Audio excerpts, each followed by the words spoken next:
എന്താണ്? നിങ്ങൾ സഹിച്ച് ഉറച്ചു നിൽക്കണം സഹനങ്ങളിൽ. കർത്താവ് പറയാണ്, നിങ്ങൾ നിങ്ങളുടെ ആത്മാവിനെ നേടും, നിങ്ങൾ നിങ്ങളുടെ ജീവനെ നേടും. നിങ്ങളെയും ഞാൻ തൃശ്ശൂരിൽ നിന്നാണ് ഈ വചനത്തിലൂടെ പങ്കുവെക്കുന്നത്. ഞാൻ തൃശ്ശൂരിനടുത്ത് പരത്താക്കര, അവിടെ ഒരു നല്ല വിശുദ്ധയായ ഒരു പാവപ്പെട്ട അമ്മ ജീവിച്ചിരുന്നു. നോബർട്ടമ്മ FCC സന്യാസ സമൂഹത്തിലാണ്. തൃശ്ശൂർ പ്രൊവിൻസിലുള്ള സിസ്റ്റർ ആയിരുന്നു. 19 വർഷക്കാലം കിടന്ന കിടപ്പിൽ അമ്മ അനേകർക്ക് ആ സാന്നിധ്യ അനുഗ്രഹം തളർന്ന് കിടക്കുകയാണ്. എഴുന്നേൽക്കാൻ പോലും സാധിക്കത്തില്ല, ശരീരം ചലിപ്പിക്കാൻ പറ്റത്തില്ല.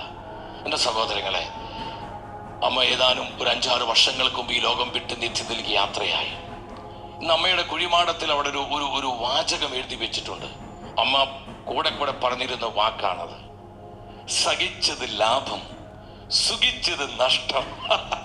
ഞാനിത് പറഞ്ഞേ, സഹിച്ചത് ലാഭം, സഹിച്ചത് ലാഭം, സുഖിച്ചത് നഷ്ടം. സുഖിച്ചത് നഷ്ടം. ഒരൽപ്പോഴും ഉച്ചത്തിൽ ഒന്ന് പറഞ്ഞേ, സഹിച്ചത് ലാഭം, സഹിച്ചത് ലാഭം, സുഖിച്ചത് നഷ്ടം. സുഖിച്ചത് നഷ്ടം. ദൈവവചനത്തെ പ്രതി ഉണ്ടാകുന്ന, കർത്താവ് യേശുവിന്റെ നാമത്തെ പ്രതി ഉണ്ടാകുന്ന ഒരു സഹനത്തെയോട് നമ്മൾ അസ്വസ്ഥനാകേണ്ട, ഒരു സഹനത്തെയോർത്തും ഭയപ്പെടേണ്ട.